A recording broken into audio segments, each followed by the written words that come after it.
Siku ya Jumamosi imegeuka kuwa siku ya majonzi kwa familia ya Margaret Nduta, msichana mwenye umri wa miaka 37 aliyekamatwa huko Vietnam kwa kupatikana na mihadarati aina ya cocaine kilo 2. Familia hii kwa ushirikiano na wanaharakati walilazimika kufika jijini ili kushiriki katika maandamano ya amani jijini, wakimtaka Rais William Ruto kuingilia kati swala hili na kumwokoa mtoto wao ambaye amehukumiwa kifo cha kunyongwa. Wanaharakati hao wanasema kwamba hatua yao ya kuendesha maandamano ya amani jijini Nairobi imegonga mwamba. Tunafaa a permit takes 3 to 6 days to get. This girl has less than 33 hours.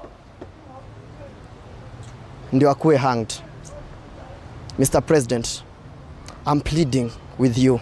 Wamboi Macharia ni dadake Nduta na anasimulia mazungumzo yake na Nduta baada ya kufika katika uwanja wa ndege wa taifa la Ethiopia.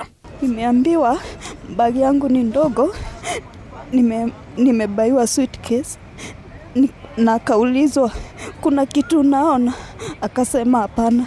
Juu aliambiwa afungue, akasema hapana. Akaambiwa toa nguo zako uweke kwa hii bag, akafanya hivyo. Bagi kapita through Ethiopia ikaenda na cargo. Hakuwa na bag akiwa Qatar.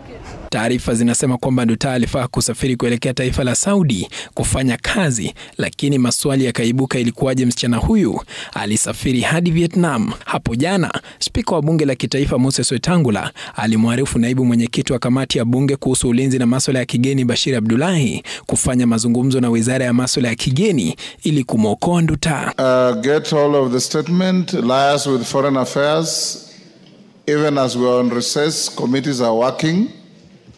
Once you have any response, communicate with the questioner and bring a response to the House on the first sitting day after recess.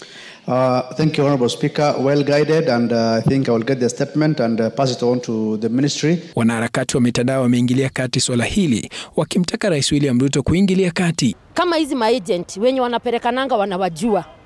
Kama hizi tuseme umetoka Kenya umeenda, government ya huku inajua.